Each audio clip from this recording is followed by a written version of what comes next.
My name is Em and I'm here to host Vulva Awareness Day, and this is a knitted vulva. Did you ever think you'd see the day? Isn't it amazing? And this cake down here is also a vulva. Amazing, amazing. Kath Mazzella made these. She's one of our speakers today. So if you thought the vulva was just something that was hidden and boring, think again. Knitted brooch. Vulva Awareness Day, very important, and I'm very proud to be here hosting it. Right, well, hold on to your knickers, everybody, because our first guest speaker is an amazing woman.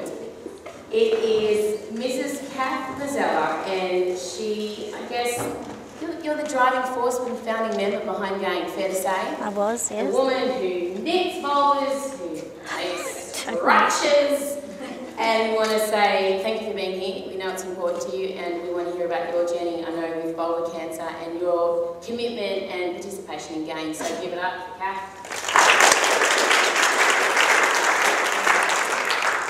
Thank you for that. I actually didn't knit the vulvas. They come all the way from America for other women who've had vulval cancer in America. So this is not just here in Perth. Have you ever yearned for something so bad that you would do anything to get it? For 15 years, I've yearned. And with Gynae's third Vulval Awareness Day, I cannot describe how it feels to stand here today with medical professionals and community women to be better informed of vulval, gynecological and sexual health knowledge, something that is long overdue in our community. No one will ever know, or except my husband and mother and sister here today, the challenges it's taken to get here.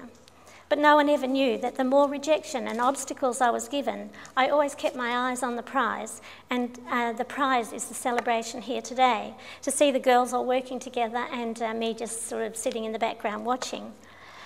The Vulval Awareness Day brings a voice to assist in breaking down the barriers of gynecological sexual health, to bring life to this area of the body, out of the unknown or unmentionable, and give it recognition and status it really deserves.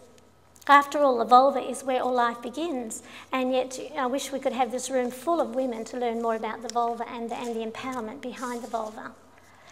By not speaking about this part of our body or acknowledging it, it can suppress emotions, disempower and cause significant psychological, physical health problems.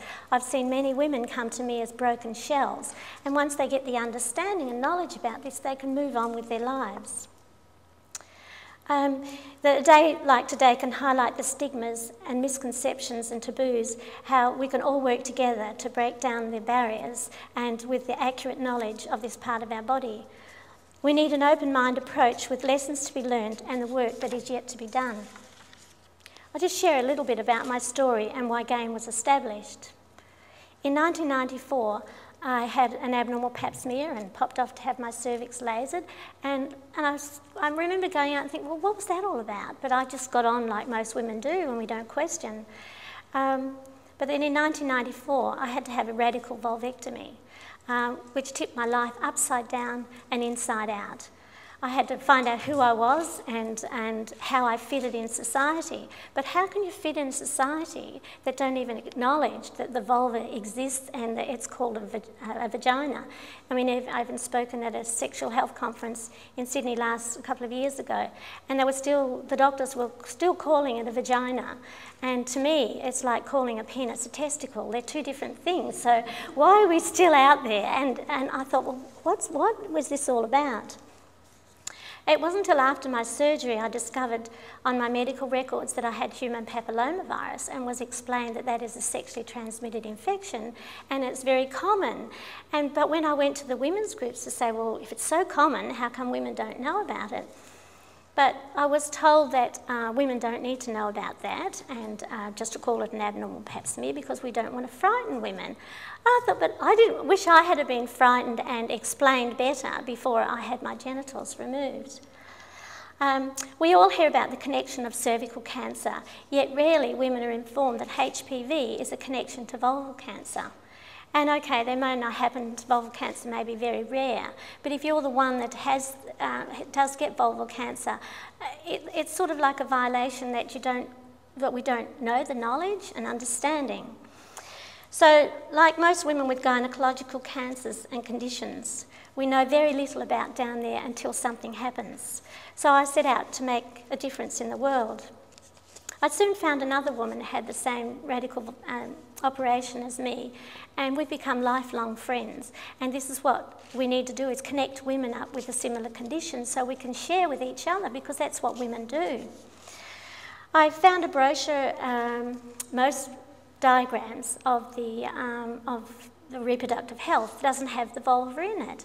And I had to question why that was so. And I soon found a word called pudendum, and the Latin version of that word says female genitalia, one who should and ought to be ashamed, the shameful part. Well, I don't stand here with any shame whatsoever, and the other women that have come before us, they don't have this shame once they sort of get a better understanding and we can share with each other. I placed an ad in the Women's Day, and I heard all these terrible, terrible stories of women suffering, and yet nothing was being done about it. There was no voice.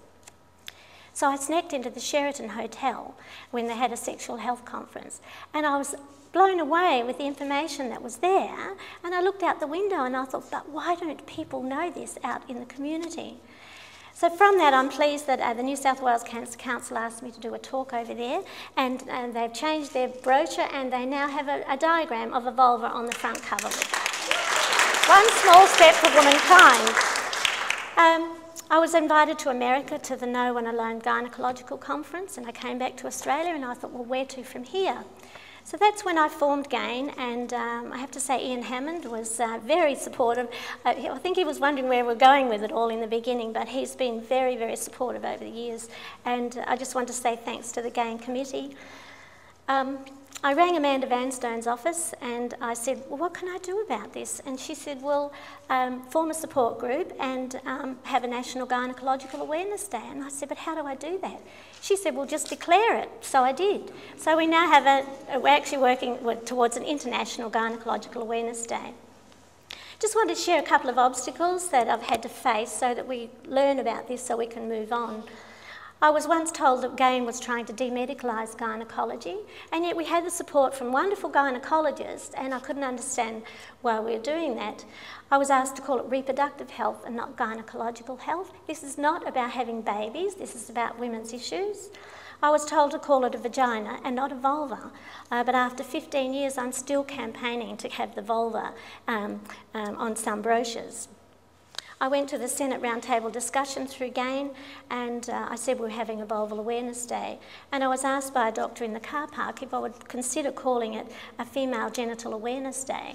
I said, well, it was too late because I'd already, in the Zonta, one Zonta Women of the Year and National Council of Women and the Catholic Hospital St John of God were also promoting the day. So the word had already got out, so the others just have to catch up who are not comfortable with it.